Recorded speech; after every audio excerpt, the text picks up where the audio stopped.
Good morning, and thank you for coming to the session on science and humanistic Judaism. My name's Rick Gold, and I've been in the movement since about 1999, on the board and president of Machar, and also these days I'm starting up a new chapter, we hope, in Gainesville, Florida.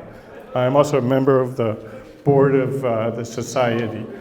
So, because of my actions on all of these different entities, I've been involved with science in various ways.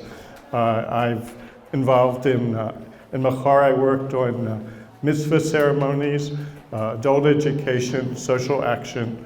And so what I found was that science, even if it's not labeled science, influences much of what we do in humanistic Judaism.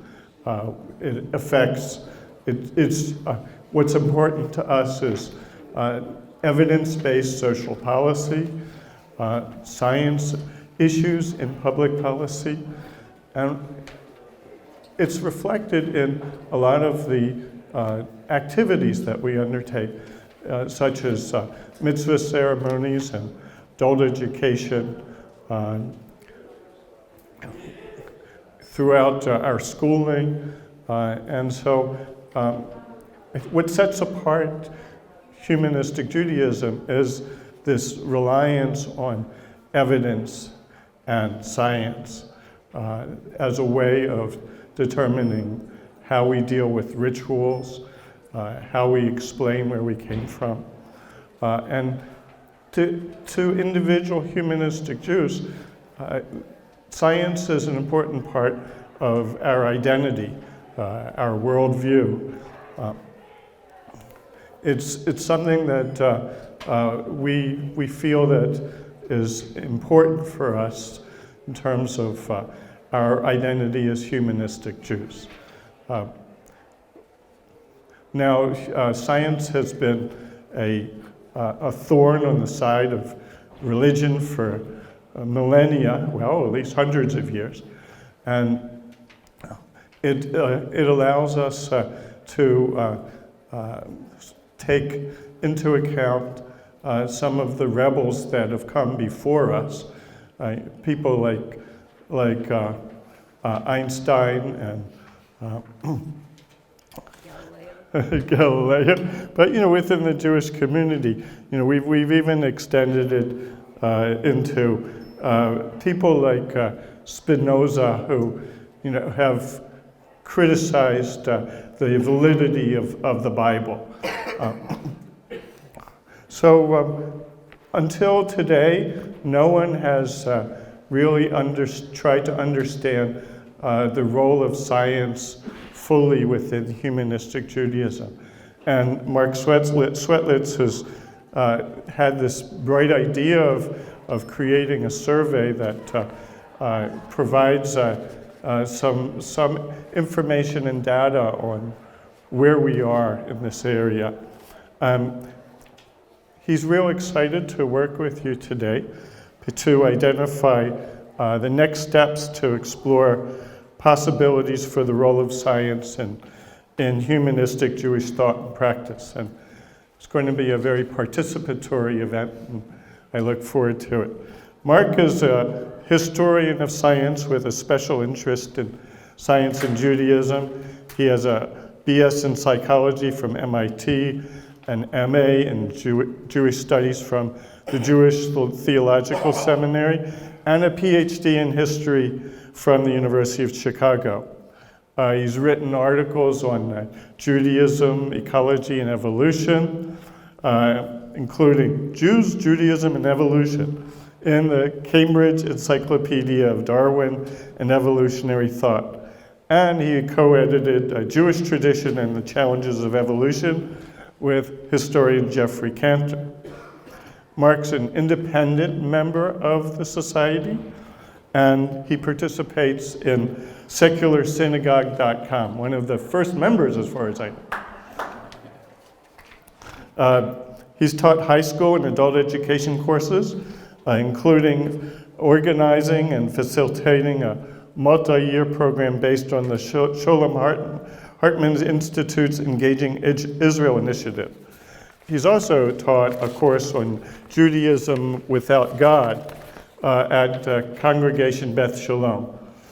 He lives in Naperville, Illinois, and he currently creates and manages learning programs at Deloitte. Marc? Thank you, Rick. Hi, everyone. This is the first time I'm giving this presentation, and I have a microphone and my notes and a clicker, so hopefully it'll go fine. So first of all, I just wanted to thank all of you for my being here. I'm a new member of SHJ. This is my second year of membership. When I had this idea, I first went to Adam, and he encouraged me. I've talked to Paul Golan. Many people in the movement thought that this was a good idea, and I'm thankful for them. Tzemach in New York was the one who actually said, hey, you know, maybe you want to do this at this celebration coming up, of which I didn't even know was happening, and I connected with the organizers, and they thought it was a good idea, and I was surprised. So I'm just grateful for all the leadership and everyone for making this possible.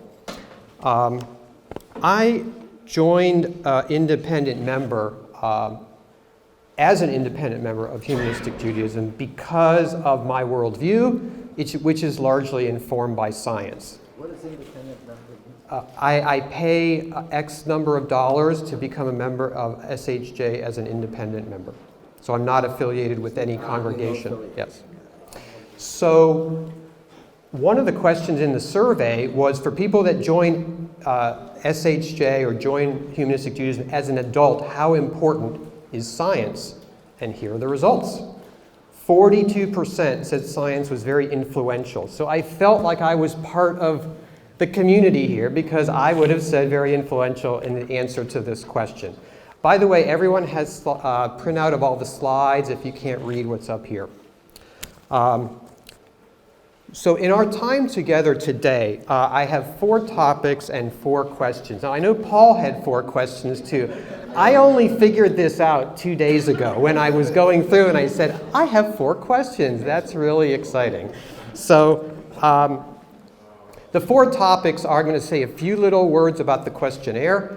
We're going to talk about science as a core value, celebrating science since we're celebrating as part of this, and then move on and hopefully spend most of our time on what's next. The 4 questions are these 4. How does science show up in your communities and in the movement? How do you view the relationship of science and humanistic Judaism? What makes humanistic Jews different? That's the Manish Tana one. And then how might we infuse science more differently into Jewish culture? Now the way we're going to organize today, we're going to actually go through each of these questions in sequence. I'm going to do a little bit of presentation that leads up to the question, and then we'll have a discussion. I want to spend most of the time talking. I want to spend most of the time having you talk.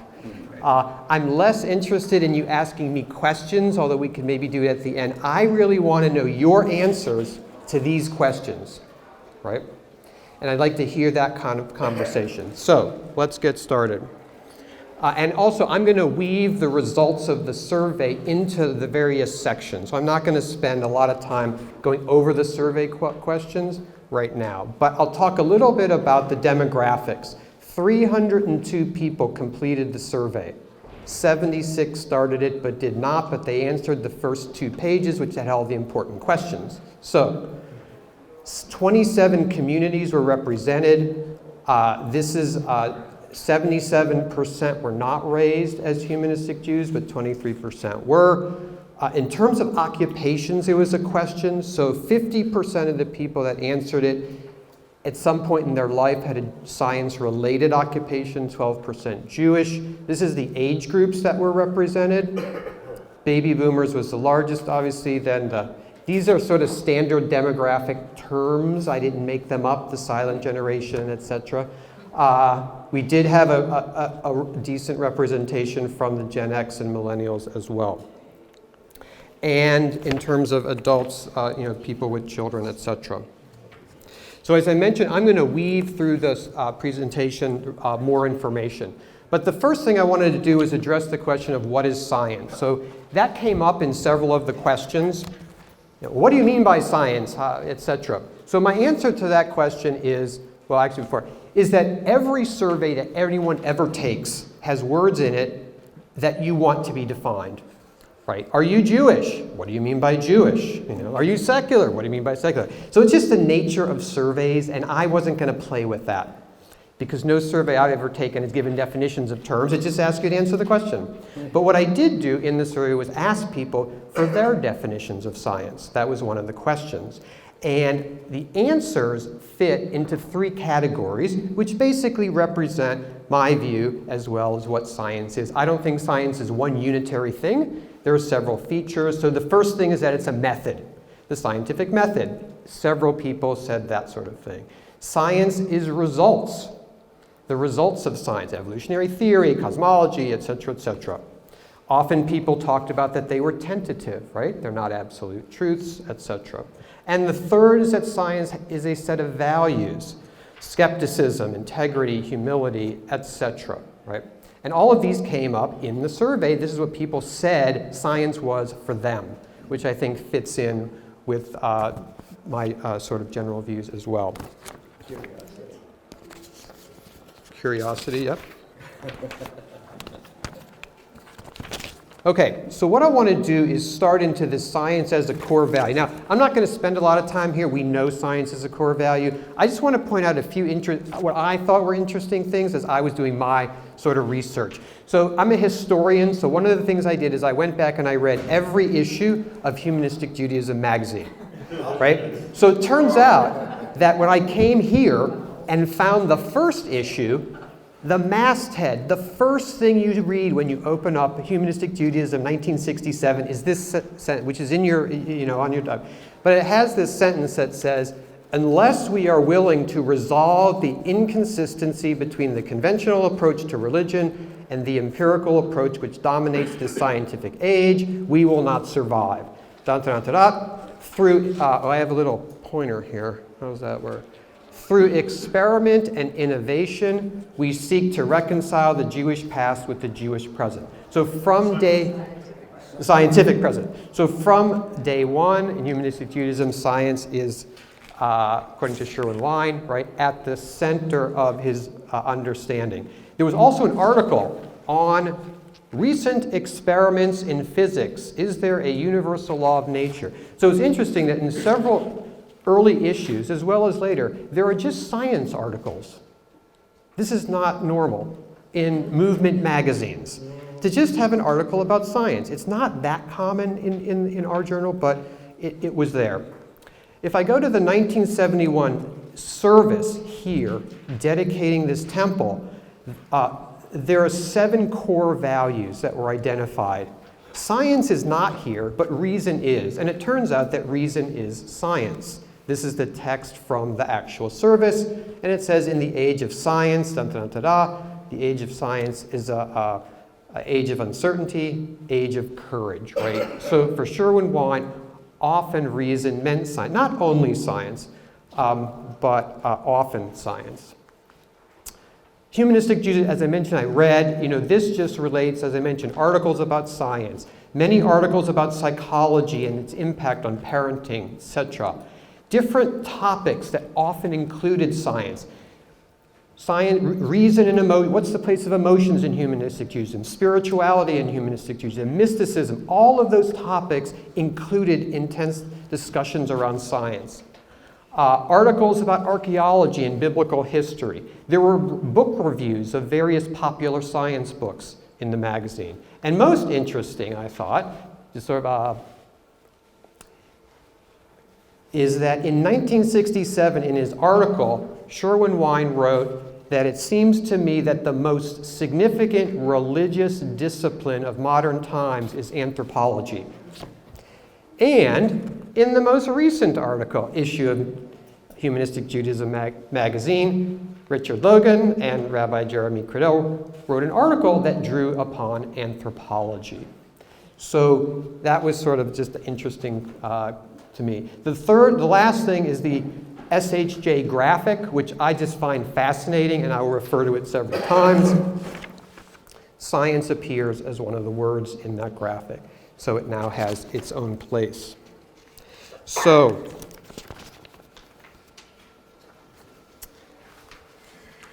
let's celebrate a little bit, and my question here, this is the first of the 4 questions. How does science show up in your communities? So Rick mentioned a little bit, but as I say, and what I mean by show up, I mean if I walked in to your communities and spent a little bit of time there, how would I know? What would I see? What would I hear that would tell me that science is a value in humanistic Judaism? So just from your experience in your communities.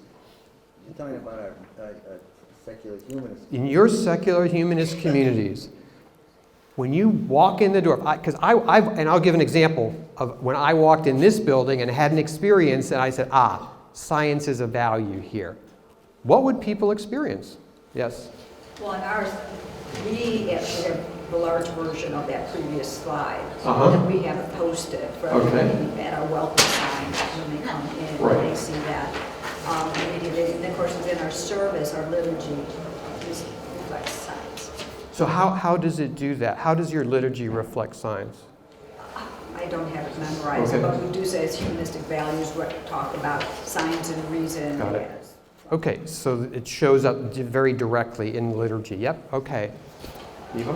So as a cultural anthropologist, I teach it and use it as the basis for teaching classes for adults, and as part of when I wrote the curriculum for the kids' school, that's part of how that's incorporated into the curriculum for the children as well, more intensely as they get older. And very importantly today, with science of the environment and taking care of the environment. So it shows up in children's education, youth education that you incorporate into the curriculum and talk about anthropology and things like that. Yes, go ahead. Our Tu B'Shvat ceremony is just essentially a science, an exploration into different aspects of science. Okay, so Tu B'Shvat rites, you talk about science and ecology. Do you ever have speakers that come in and talk about that? No, we don't have to have a speaker come in because our speaker is a member of the congregation. Okay, so you have a speaker that talks about the science side of things. He's a professor at Boston University. Got it, okay, yes? I don't actually have an SHJ community, but I have a study group of other Jewish men from various backgrounds. You'd recognize science was important because of all the skepticism and the questioning. And how do you know that? Okay, so the skepticism and so the attitude that people bring, this sort of skeptical questioning, right? Look, scientific. That gets to the attitudes and the values. Sure, yep. So our slogan, we have on all of our materials, our business card and our poster says, "A home for wandering Jews." WOS. You'll constantly find in Laura Met, by the way, which means the light of truth. But it doesn't mean we know the truth. It means we're seekers of the truth, and it implies the scientific method. But you'll also hear over and over again in conversations and presentations a statement something to the effect that for something to be true, there has to be evidence for it. Good. And Walter? I think it's very important that in all our ceremonies and our liturgy, you don't see God as a source of truth and information. So it's implicit in the fact that we don't look to God and reveal truth. It's not there. Right, so that's what's not there as well. Yeah, I think it's there. Okay, we'll just take 2 more and then we'll go. Go ahead.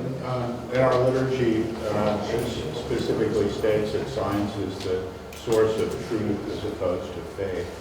Okay. We read that every Friday night. Okay, right. So it's right in there, yeah. I think that amongst the membership, I think it's in the people who come with a more open-mindedness than other religious community that come seeking certain illusions of certainty. So this open-mindedness to learning and to change and to bearing the anxiety that comes with that is an unusual characteristic that I find in our So the people that come and again, that relates to those values of uncertainty and dealing with the world, sort of in a questioning sort of way.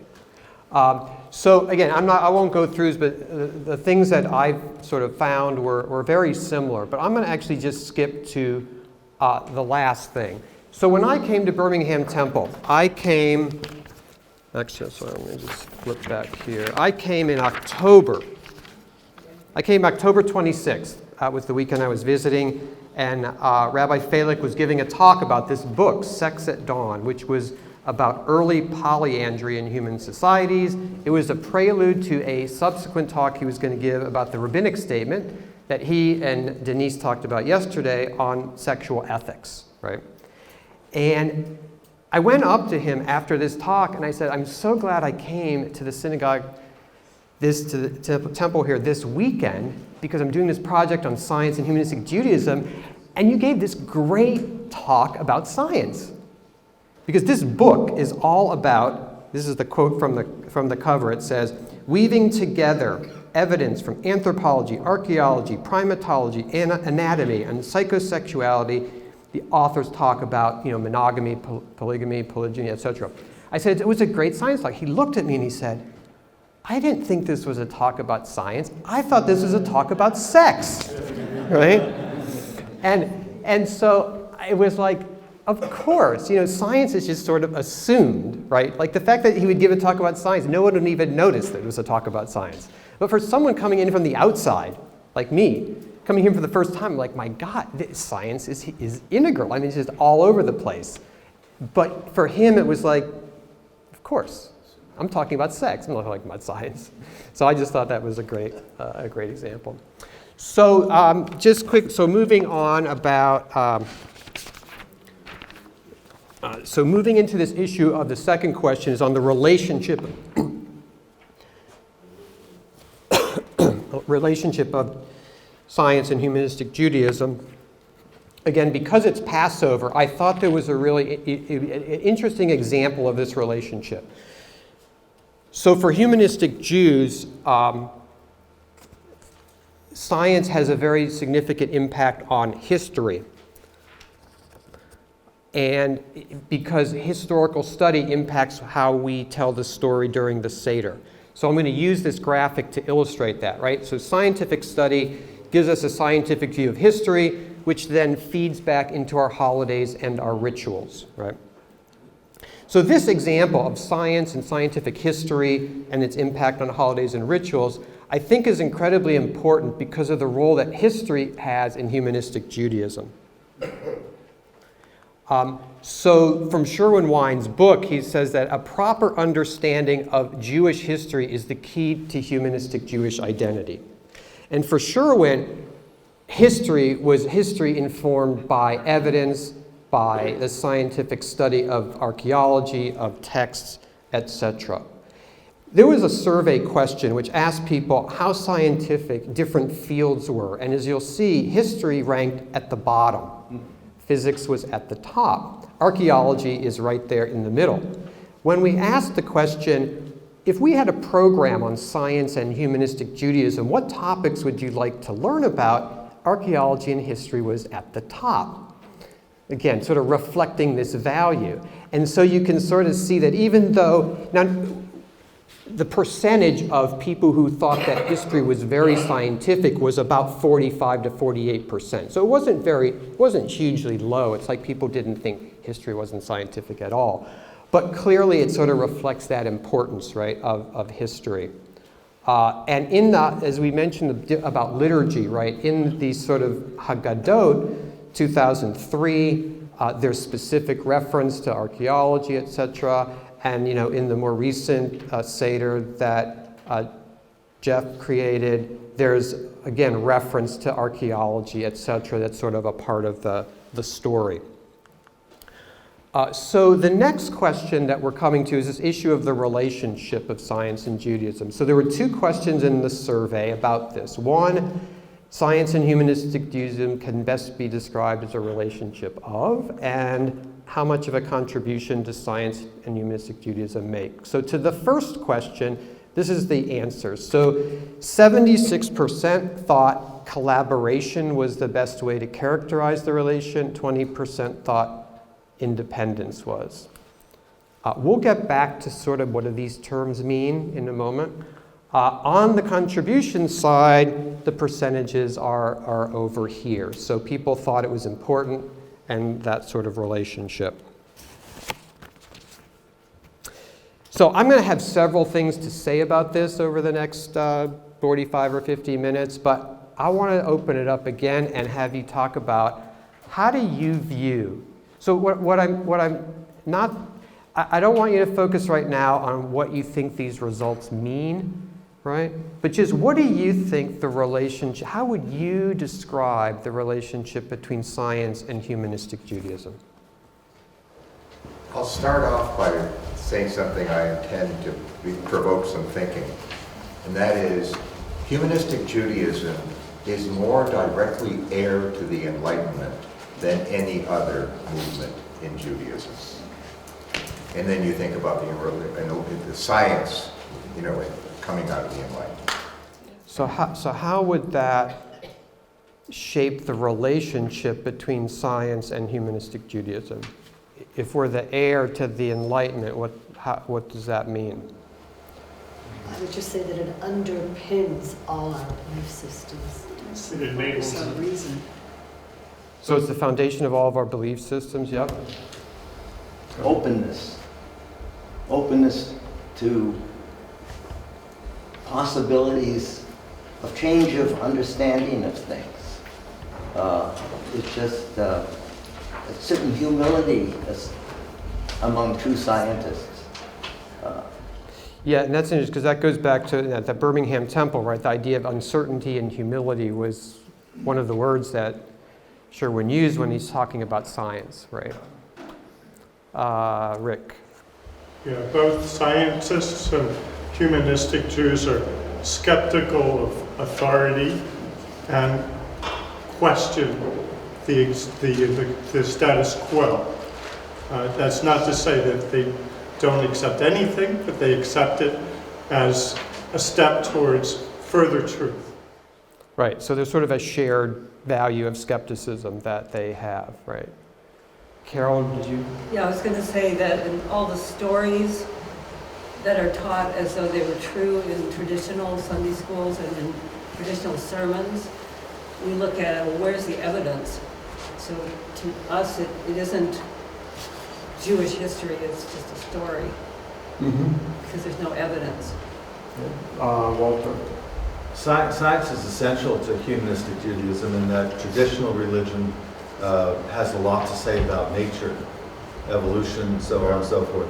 And so science is very important to humanistic Judaism because we look to science as a method of finding truth in nature.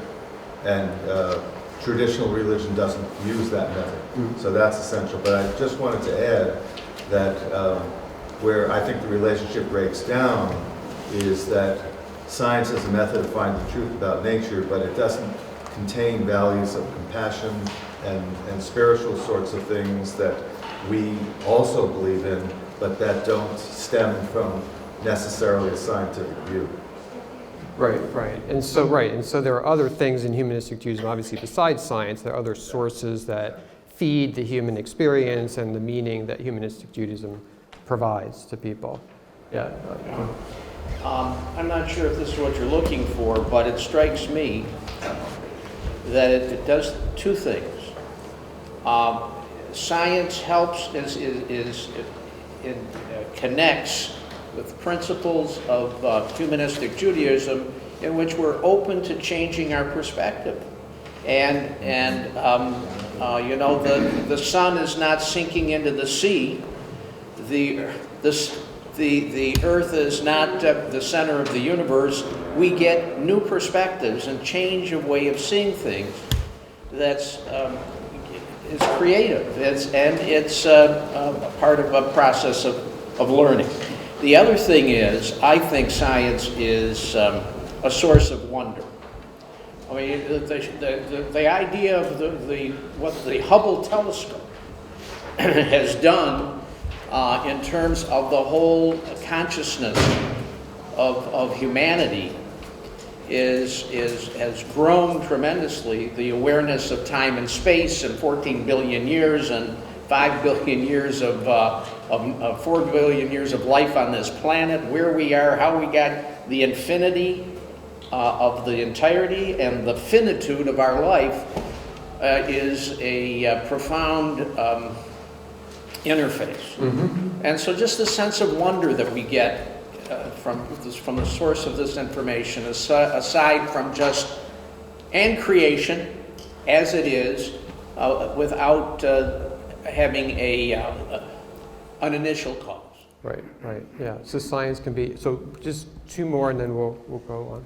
The question is, how do you view the relationship? So talk about how I view it. I was raised in a traditional Jewish home, but I also had a scientific training crash.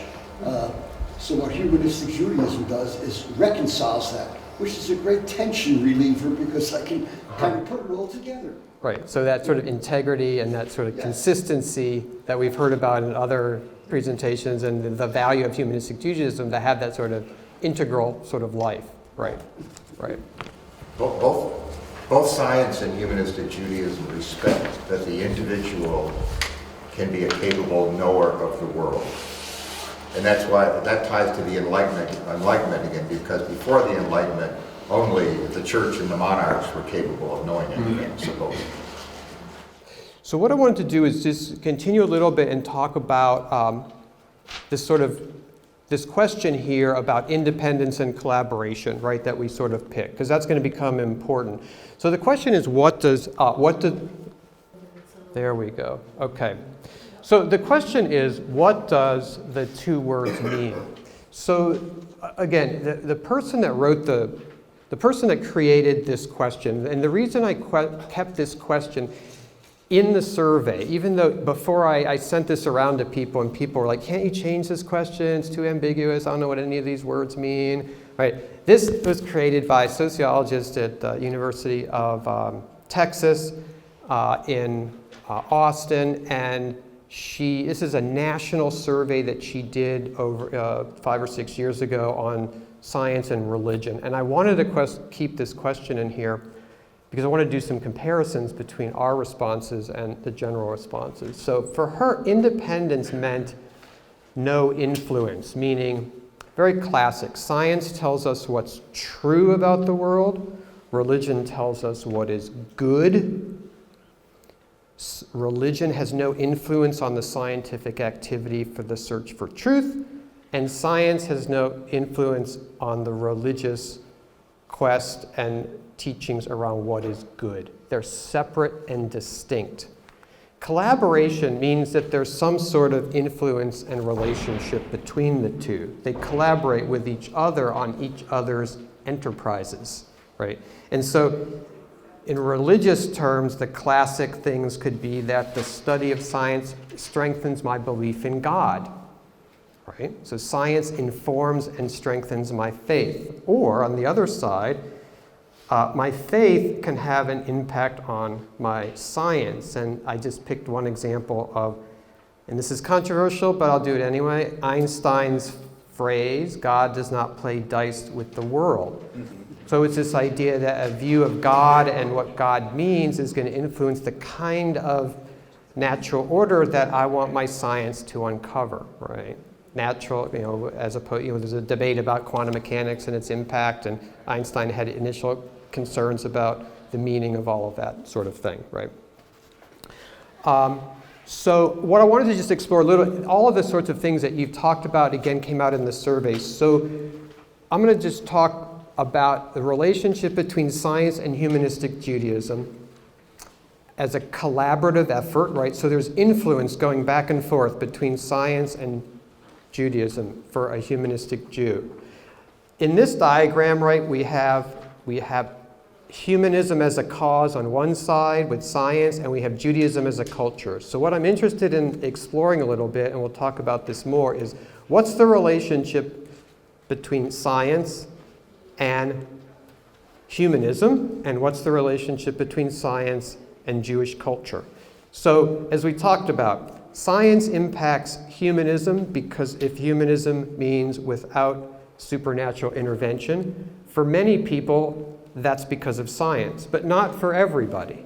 There are some people who don't believe in a supernatural God for other reasons, namely the Holocaust for many Jews, right?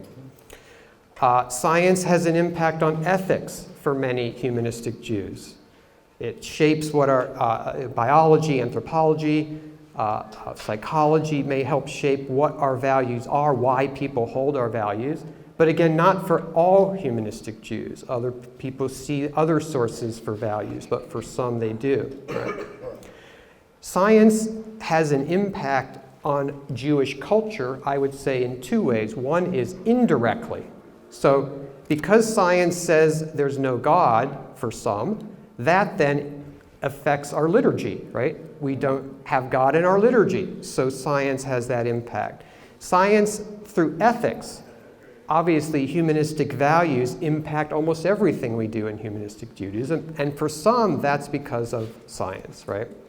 Science can also impact Jewish culture, I would say, more directly. So again, through the study of history. We're actually we're scientifically studying ourselves, right? Our Jewish culture, right? So we're applying science to Jewish culture itself, which again has its impact on holidays. Science becomes a part of our advocacy for justice, right? So it's part of our social advocacy to support science in society because, you know, a just and equitable society can only occur if we work with the truth about the world, which comes from science, right? And then science could have an impact on rituals as well. We talked about liturgy. We actually put science into our rituals through putting it into our liturgy. Science could also shape the kind of rituals that we, you know, want to practice if we feel that certain rituals can be more effective if they have a scientific foundation. So, let me just... So I want to go back to this question here and leading up to the third question. As I mentioned, this study was published in a book in 2018 called Religion versus Science, where she basically did a big national scientific study. And these are the results. So what's fascinating about this is there's a column called Jews. Now, in this study, Jews were not separated into subgroups. And there's a column called atheists and agnostics. Well, first of all, you can see that we have 76% of our people said collaboration. That is like way higher than anyone group selected. And among Jews, obviously, right. So we're both different from the general Jewish population, and we're also different from atheists. You can see the general category of atheists, agnostics, and unaffiliated said conflict was the biggest category, that there's a conflict between science. Now, the way this was worded was science and religion. They weren't, right? So they said, what's the relationship between science and religion? My survey was a little different, right? Because instead of saying science and religion, I said science and humanistic Judaism, because I was interested in how you thought about yourselves, not about religion in general. So the question that raises is, it says, what makes humanistic Jews different? So we've talked about this a little bit, but why do you think humanistic Jews are so different from everybody else? Including different from most Jews and most atheists and agnostics. We're self-selecting. In what way, though? What's the selection process? What is it about? What appeals to us is the fact that the emphasis is on what humans know rather than what they're told is true. And then what humans have discovered through experiment and it appeals to some people more than others, and those people are most likely to become part of the secular humanist Jewish group. Good. Okay.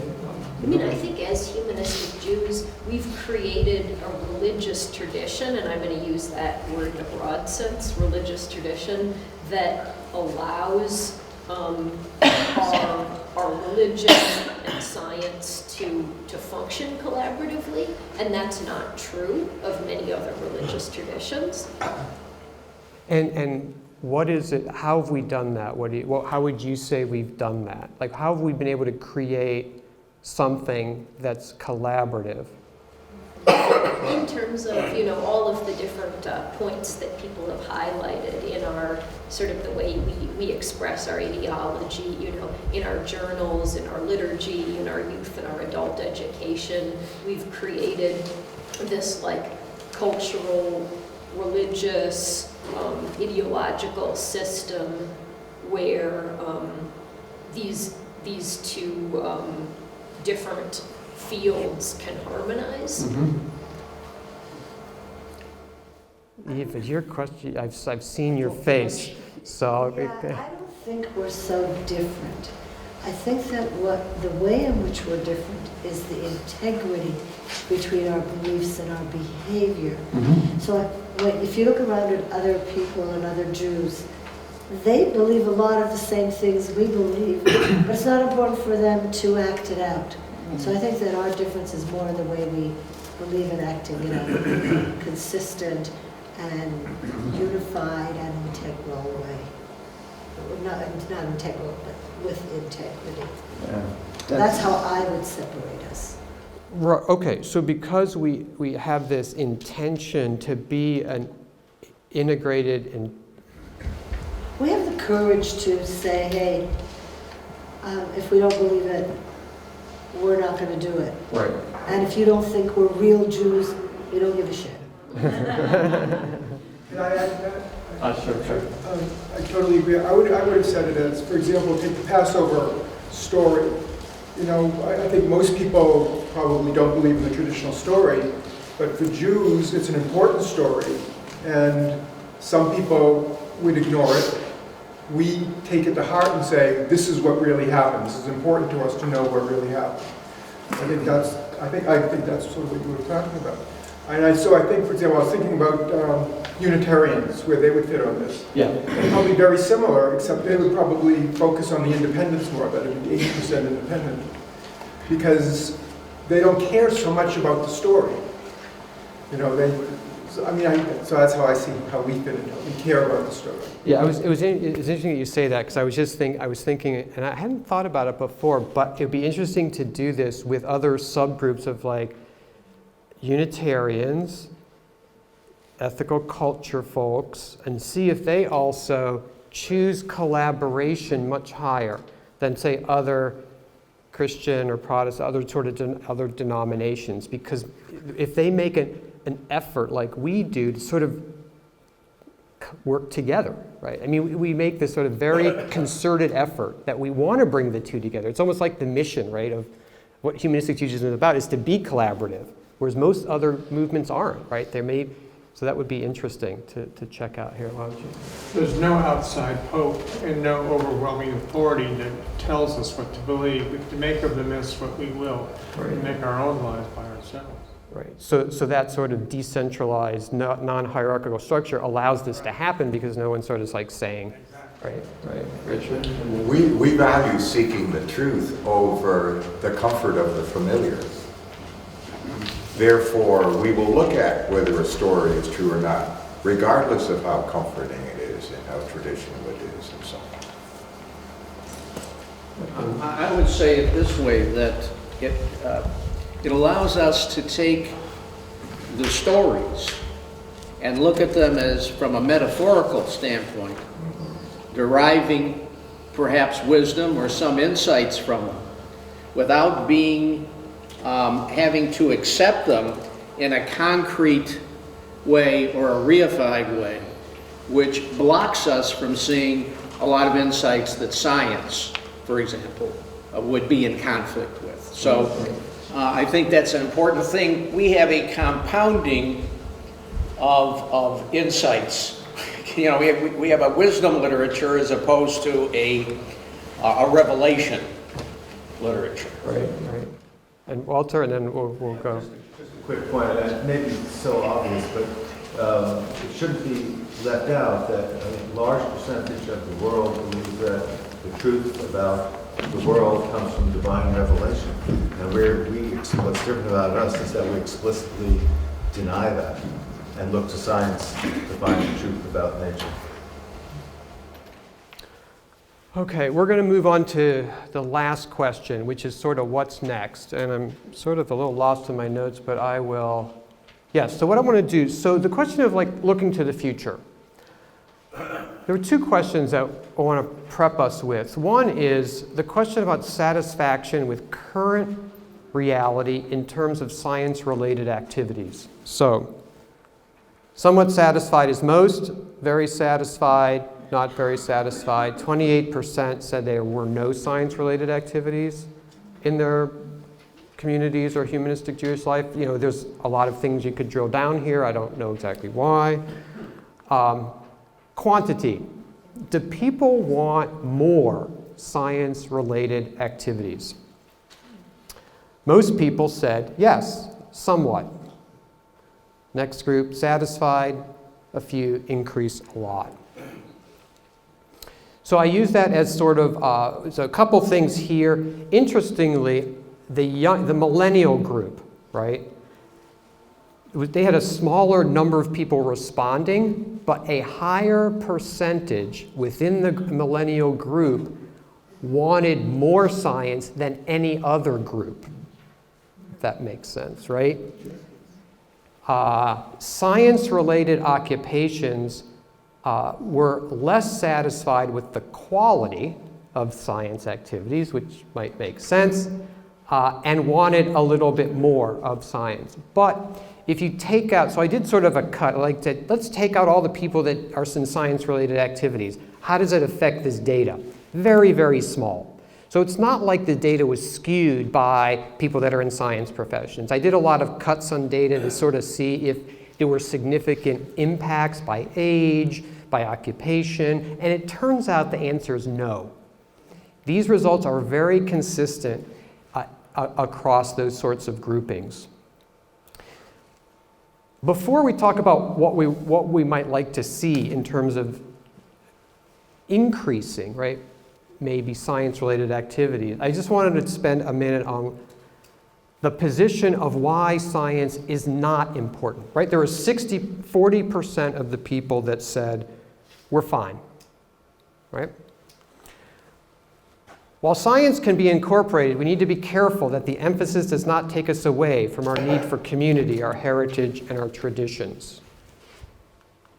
I enjoy learning about science. However, when I go for Shabbat, I like to learn about Jewish culture, traditions, and feel a spiritual connection at the service. I'm much more interested in bringing poetry and music rather than science into my experience with Humanistic Judaism. We are already so left-brained. I think the reason people join is to explore spirituality and rekindle their connection with Judaism. While Humanistic Judaism has a scientific basis, we need to avoid becoming another humanist club. We can get that outside of SHJ. And not everyone in Humanistic Judaism is an atheist. Many are agnostics. The beauty is that it allows those differences without being dogmatic. Making science the focus may lead to a more sterile appreciation of our connections. Now, one comment. These comments have a particular view of science and how it may impact the community in, they may see, negative ways, right, that they're trying to preserve. Not everyone may agree with that. You may look at it, well, science can build a community, science can increase spirituality. So I'm not saying this is right or wrong, it's just sort of points of view that people have that may say, we don't really want to have more of a focus on science because it may have these effects, right? So there was a series of questions in the survey about different kinds of practices and things we do in our communities, right? Adult education, youth education, social political action, etc. That side of the SHJ at 60, right, the Jewish culture side, right? What do we do there? These are the things we do as part of our community, right? The order of these questions is the order in which people thought they were the most valuable, right? So over on the right is the answers. In blue are all just the highest numbers. So the question again was, do you find value in these things? You know, in science being a part of it, right? Discussing ethical issues in adult education was the highest ranking one, and obviously the lowest was including science-related poetry and prose in the liturgy in order to stimulate awe and reverence and things like that. So these are the sorts of questions, those are the answers, right? Again, what's really interesting about these answers is there's no impact by age, there's no impact by, do I want more science or less science? Am I satisfied with how much science we have? Do I want more science? The results, the sequence of the order is the same. Now, for people that were less interested in science-related activities, right, the percentages were lower, right? So for instance, if I'm someone who said, I'm satisfied with the amount of science stuff that's going on in my community, they may say, discuss ethical issues. I may be, you know, not super high value, but maybe over, you know, in the third option, right? But for that group of people, ethical issues was still the highest, right, etc. So I said again, millennials find much more value.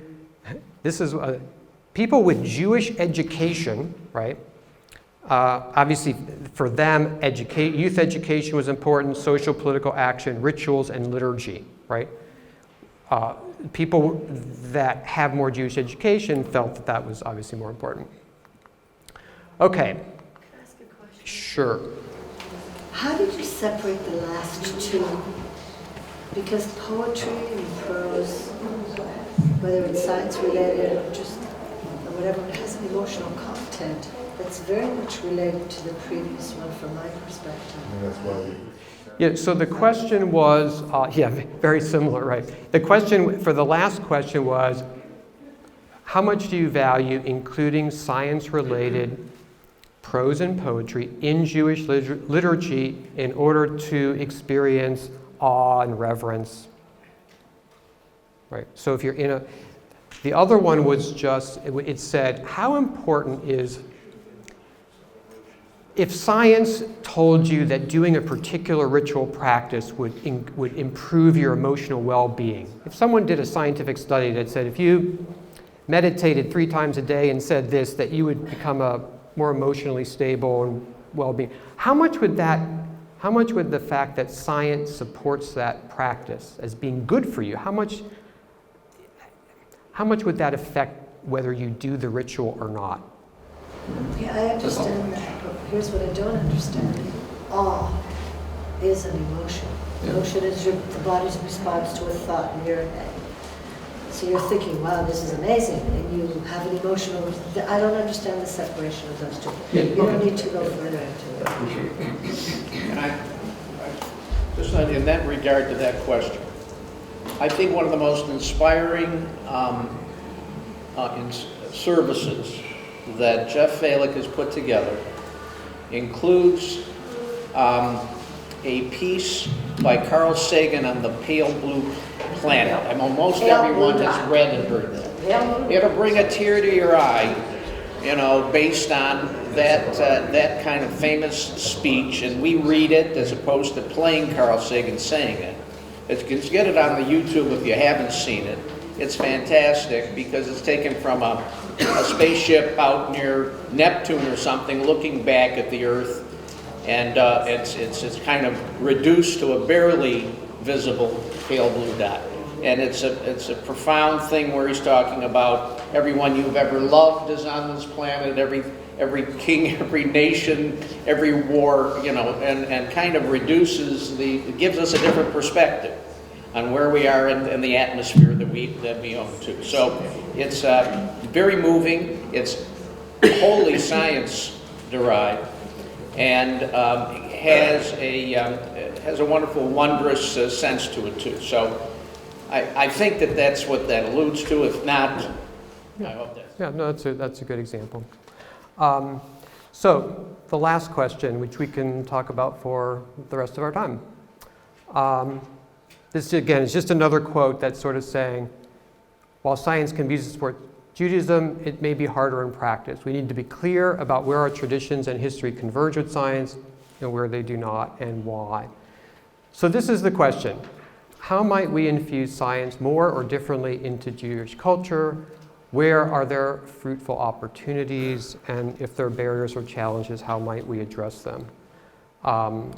These are just the areas of focus that we just talked about: education, youth and adults, social political action, rituals, holidays, and liturgy. And of course, we can think about other audiences. I just sort of broke it up into our people that are in local communities, online communities, and then the national the organization as a whole, right? As a national movement, what might we do? So initially, I was thinking maybe we could break up into groups and talk about different things, but I'm thinking, I don't know, what a to have a nod of heads, big group. I'm totally fine with. We can just sort of have an open conversation. So what time is it? 11:20. Okay, so actually we're pretty much on time. So the purpose here again is to think. This is the future part, right? We've been sort of transitioning from the past, and I guess I'm a historian, so now I'm looking into the future. Although historians aren't necessarily supposed to do that, but anyway, that's what we're here for, right? So where do we think we should go with this? Do people feel like can we do different things? Are there things we can experiment with? Are there things that you've found missing that maybe you want to see more of when it comes to science and humanistic Judaism? And it could be in any of these areas, or it could be other things. And there are several other things, just to say, that I have in my head that aren't even a part of this, right? I mean, there's stuff just even outside of this presentation that one could think about and talk about. So you haven't spoken, so I'll just... I think that science... Could you give her the microphone? I think that science could be tied to social justice, and I'm thinking of things we've done here at the Birmingham Temple, like we collected newspapers early on for the environment, and things like that they're not in literature, literacy.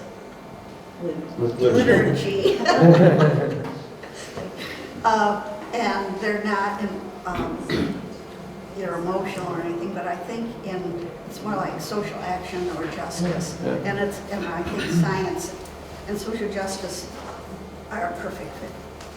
Right, so doing more sort of, you mentioned like environmental kinds of activities, public activities, activism.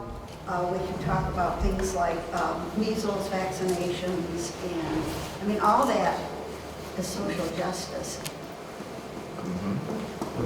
I just checked with Adam Shalom. There is a section in the celebrations book of Sherwin-Wine specifically on science and a part on reason that are easily accessible. So that they could be used as part of the liturgy, right? Absolutely. For instance, or other sorts of things, right? Yep. Walter? Still a basic question I haven't heard the answer to here in this whole discussion, and that is, to what extent should the mission of SHJ be to promote and spread the scientific method? I mean, if it is part of our being that science is how we justify our beliefs about nature, and so is it part of our mission to promote the scientific method?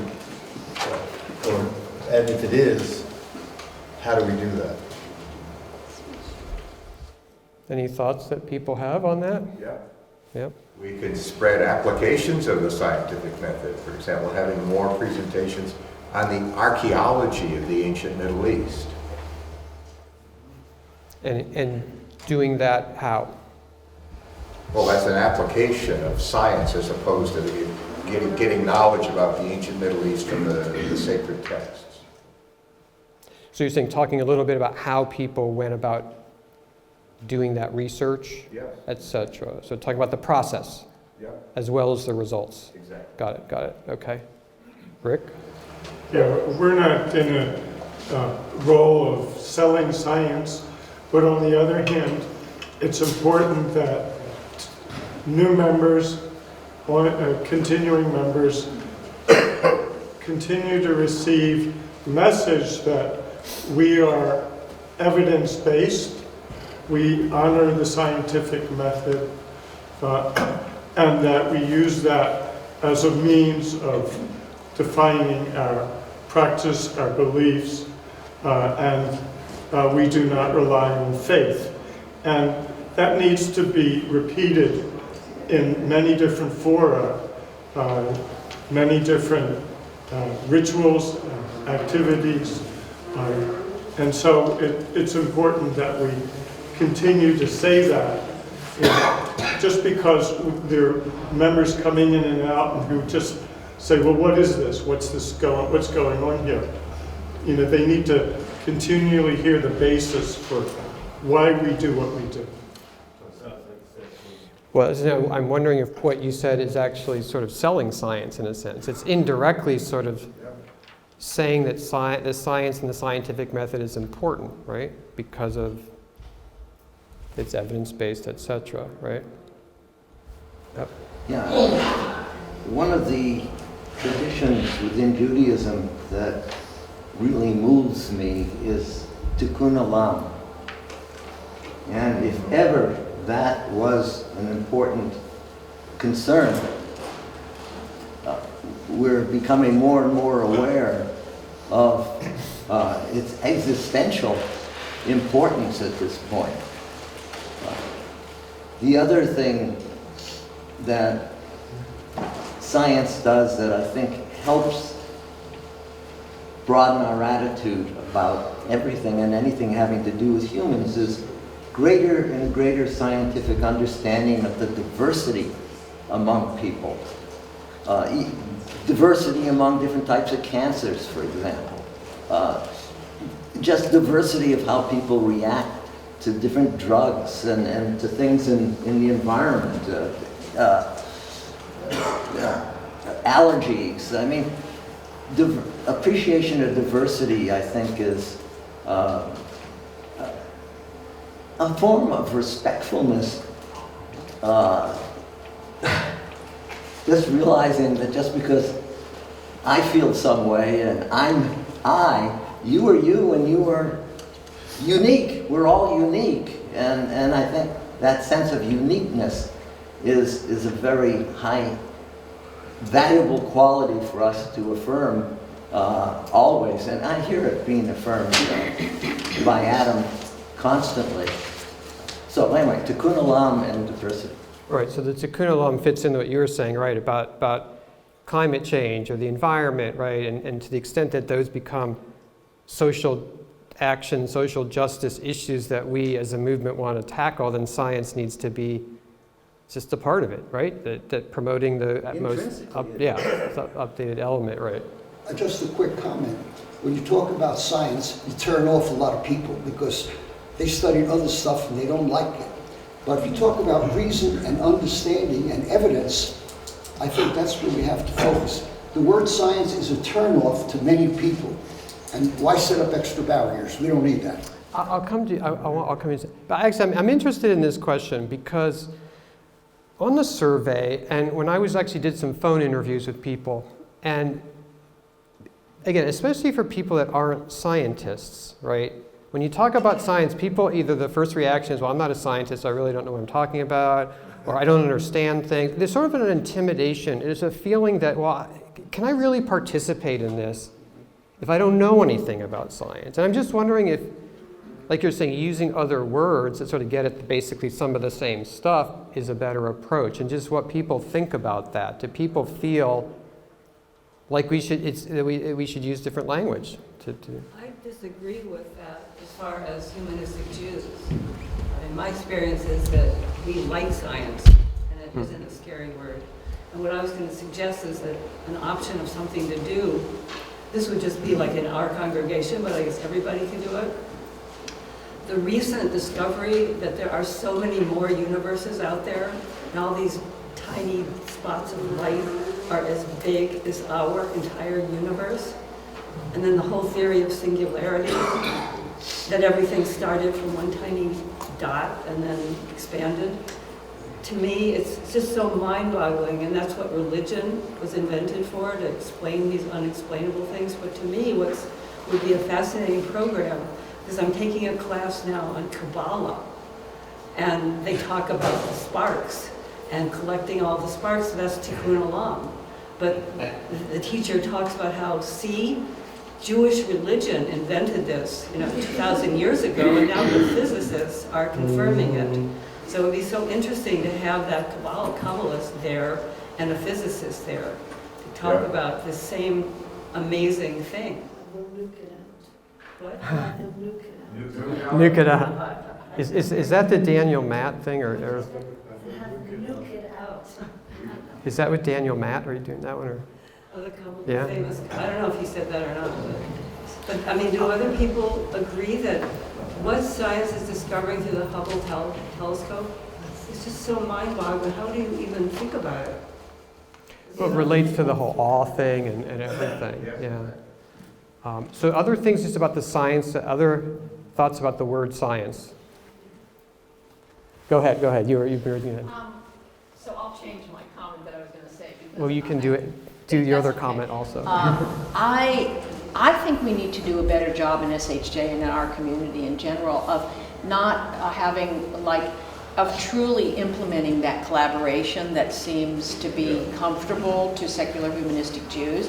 Because I think there is, some people are afraid of science, or they think there's no place for science in an SHJ community or an event, or they're intimidated by it. But we have to do a better job of showing how humans bring the awe of the world to our communities, and whether we call it science or not, some of what Adam was saying this morning about where it's coming from within, and humans bring to the table explanations for why things happen, and that I think we have to do a better job of that collaboration that apparently the survey indicates that we should or that they're comfortable with. And not just talk about the scientific method or those kinds of things in the absence of the context of our basic principles. So I was sitting here thinking a lot about what our adult education is, and what even our youth education is. Do we do as good a job as we can? We can still have awe, and we can still have secular spirituality, and still feel comfortable with reason and science. And maybe we don't do a good a job. Maybe we think sometime, well, this week we're going to have adult education that's science-oriented, and next week we're going to have adult education that's more spiritually oriented or social action-oriented, and really they're all intercombined and interrelated. So, in our principles. So is what so the last part about what you were saying is what you're saying then that rather than having separate, that integrating science more into the different things we do, rather than sort of saying, oh, we're doing a science thing separate. Is that the shift that you are talking about? When you say we should do a better job at the collaboration, is it that integration of science into, not overwhelming the things, but just sort of like weaving it in as opposed to keeping it separate? The short answer is yes. Yeah. I'm not sure exactly what that right, means for right. all topics, but Sure, yeah. sure. Okay, that's interesting. Yeah. Okay. Well, actually, go ahead back there. Yes. One approach to science is talking about science. And Jews of all persuasions are very proud of the contributions that individual Jews have made to society as a whole. And even if you're Orthodox, you'll be ecstatic about the fact that Jewish scientists. So it turns out that the preeminent scientist of all time, Albert Einstein, was extremely Jewish and did not believe in a personal God. He believed that there was order in the universe, but he didn't believe that God would take a personal interest in us. So by approaching scientists and teaching that, we could even call ourselves not just simply humanistic Jews, but Einsteinian Jews. And then Sorry, surveys. Carrie, what was that word you used? What? Einsteinian. Einsteinian Jews. I also call us Abrahamic Jews. You know why? Instead of Mosaic. Because the story of Abraham is he smashed the idols he didn't believe in. So, but the evidence is that a very large percent of Nobel Science Prize winners were Jewish. And secular. I've read, I don't know if I got it right, something like, this may or may not be exactly the right statistic, 95% of the members of the American Association for the Advancement of Scientists are apparently secular or atheist. So by generating the pride in Jewish scientists, we then generate the pride in science and the pride in the humanistic approach. Right, and several of the humanistic the SHJ role models, right? I think I had a slide at one point, 5 out of the 9 or 4 out of the 9 are Jewish scientists, right? Einstein and Freud, Rosalind Franklin. Right, Rosalind Franklin. I wonder if we could hear from some of our Jewish educators about how they incorporate science in their school curricula and so on. Or how they might want to change something. Go ahead. So I was thinking about that as we were going through your survey results. It sounds like there's a fair amount of interest in science-based programs connected to archaeology and history.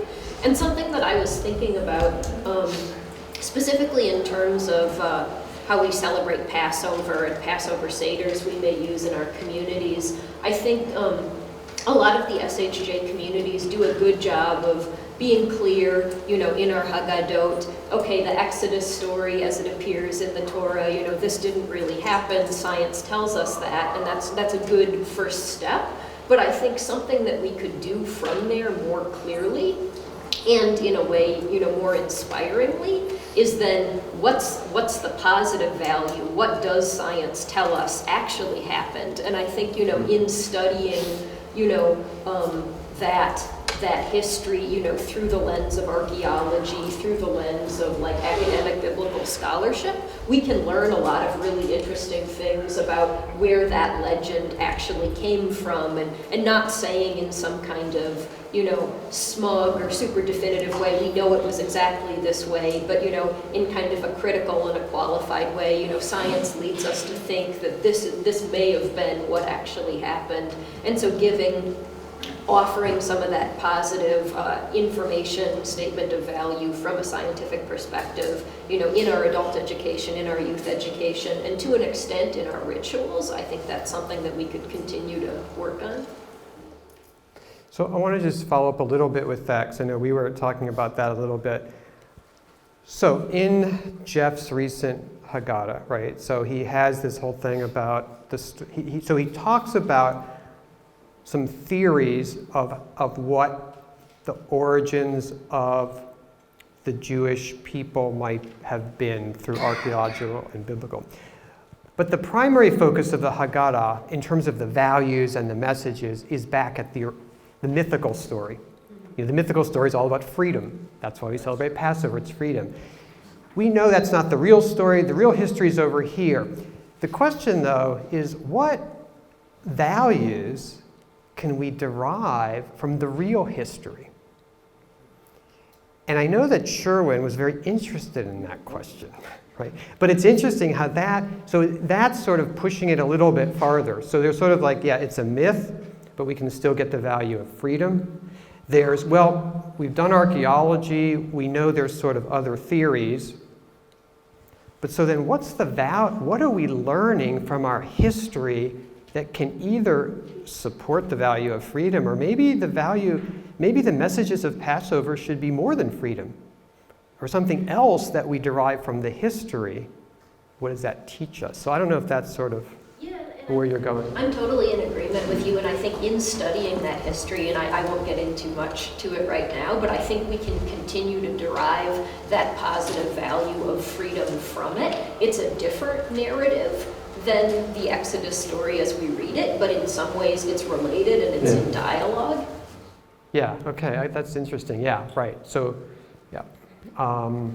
Back there, did you want to, there was a gentleman in the back who's... Well, I was going to, I know it's a little late, I was just going to ask where reason comes in, because I've always been more partial to the word in terms of the Enlightenment and Humanistic Judaism. I've been more partial to the word reason and the concept of reason as opposed to science. There's something in science. I mean, I'm an artist from my background, aesthetics, etc. And when I hear the word science, that's missing. You know, that whole kind of spiritual, etc. Whereas when I think of reason, I'm more partial to that term. Where do the two fit into each other? Yeah, so that gets back. So I'll say briefly, when I read The Provocative People, and at the very end, there's a summary of what Humanistic Judaism stands for, and actually I emailed Adam about this question. There's a little gray box, and there's one of the points, and it says reason, parentheses, science, ... And I said, did you do that, Adam, when you edited the book, or is that from Sherwin? Turns out it was from Sherwin, right? So it goes back to that first Birmingham temple thing. When he used the word reason, he often meant science, right?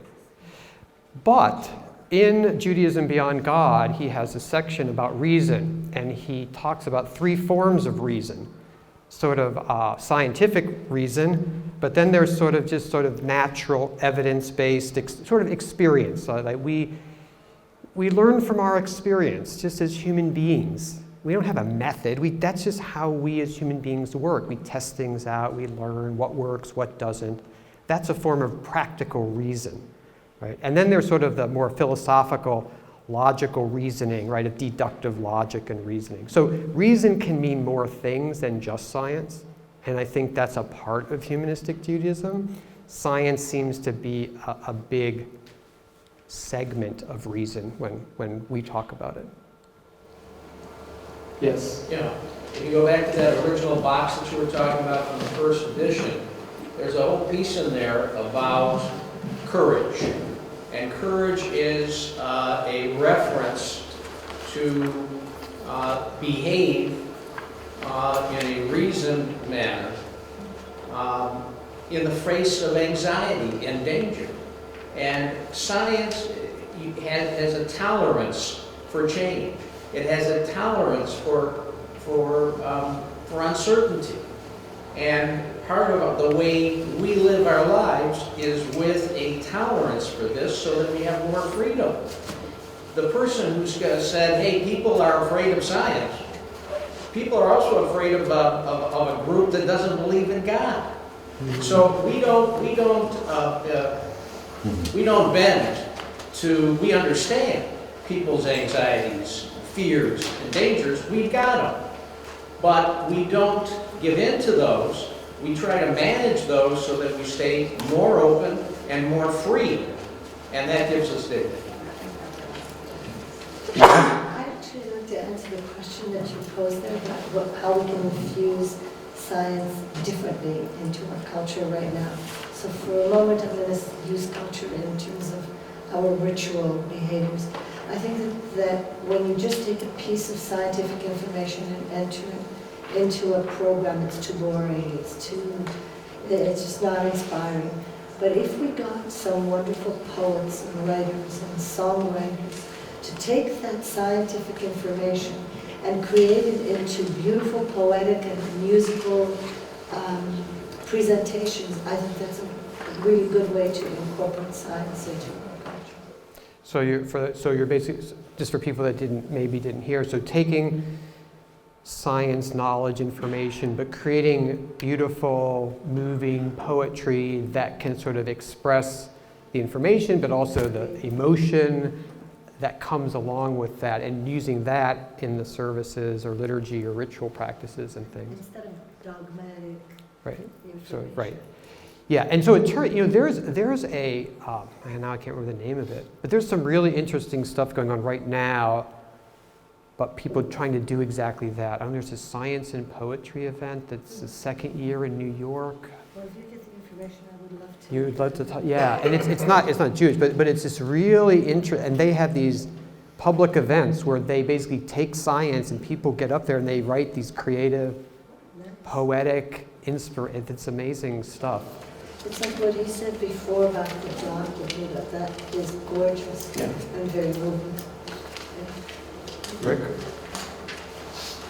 The mitzvah ceremonies for many of our congregations are extremely important, not only for our own congregations, but for the Jewish community, and especially for the boy or girl who are going through the process. A lot of the research projects or study projects deal with science. I can remember many at Nahar dealing with vegetarianism, biological diversity, and so these are issues that the children are very interested in, and they begin to have the capacity to deal with them effectively, not only from a scientific point of view, but from a Jewish point of view. And it's important that our congregations be able to support them in this process through identifying people who they might work with in terms of understanding the science, or at least being able to link the science and the Jewish approaches. I know we're sort of getting close to our time, and I want to respect that so we can sort of get back on time with our program. So, first of all, I want to thank you. I just want to just say really quickly about what sort of I'm doing, sort of the bigger picture here. So when I first started this thing, I have sort of a 3-phase plan. We're in phase 1 now. I call it discovery.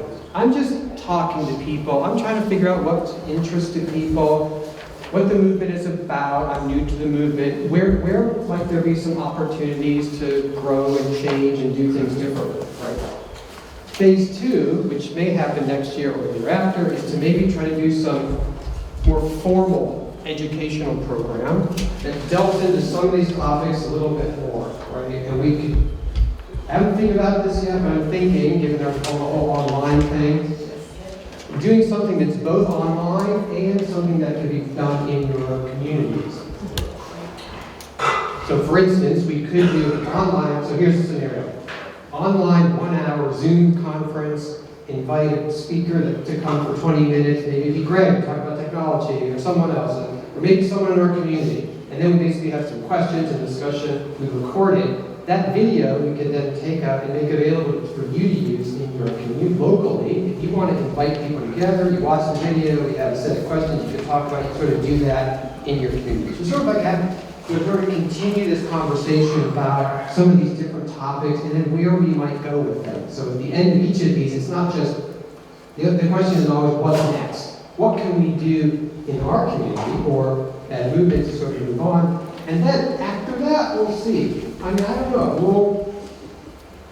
As I was talking to my wife last night, I was like, I would like this to be a collective creative project. I'm not, I don't have an idea of a program that everyone should do.